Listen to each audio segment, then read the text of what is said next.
माझं नाव डॉक्टर रामेश्वर सुधाकर धमक. मी अध्यक्ष आहे शाळा सेवासन समिती जिल्हा परिषद हायस्कूल आणि उच्च माध्यमिक विद्यालय मंगरुळनगरी. बरं, काय समस्या आहेत या ठिकाणी तुम्ही उपोषण धरलेलं आहे?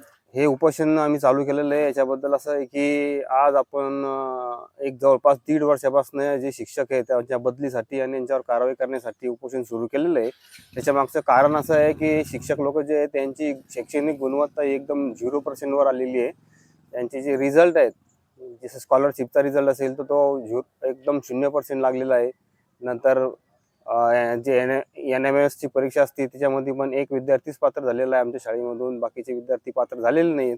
नंतर 11वी 12वी ज्युनियर कॉलेज आहे, या ठिकाणी एक ॲडमिशन आहे. 11वीला 3 ॲडमिशन झालेले आतापर्यंत. एकही क्लास होत नाही, एकही परीक्षा इथे सर्व बिना विद्यार्थ्यांची घेतात आणि शैक्षणिक गुणवत्ता जी आहे ती खूप एकदम ढासळलेली आहे. त्या कारणामुळे या ठिकाणी जी प्राथमिक शाळेची गुणवत्ता एकदम वाढलेली आहे, ते विद्यार्थी या शाळेमध्ये प्रवेश घेण्यास त्यांचे वडील किंवा पालक मंडळी नाही म्हणून राहिलेले आहेत.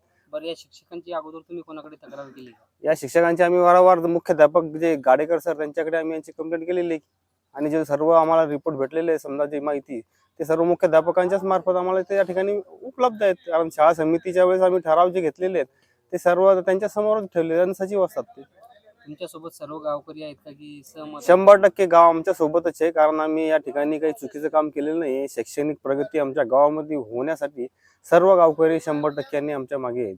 या शिक्षकावर काय कारवाई होईल असं या काय जे प्रशासन जी कारवाई करेल आणि या ठिकाणून आम्हाला या शाळेमध्ये नको आहे, त्या बदल्यात आम्हाला उपक्रमशील शिक्षक या ठिकाणी आम्ही जे मागेल ते आम्हाला भेटणार.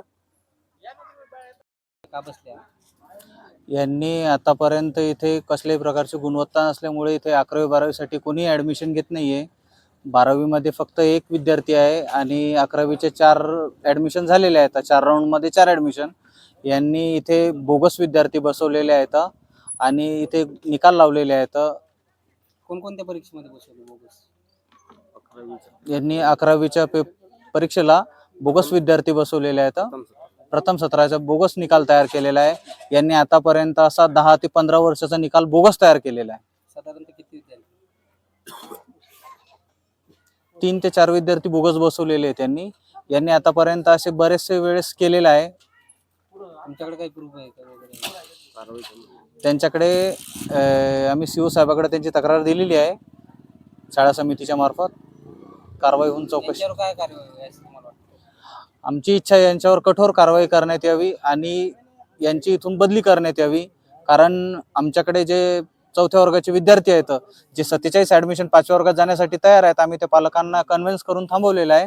कारण हे जोपर्यंत आहे तोपर्यंत पालकवर्ग यांच्यावर विश्वास ठेवायला तयार नाहीये आणि ते तर 47 ॲडमिशन होणार नाही, तर परत जे ॲडमिशन आहे तर ते ॲडमिशन इथले परत कमी होणार आहेत. कारण यांची गुणवत्ता देण्याची नाही आहे पात्रता.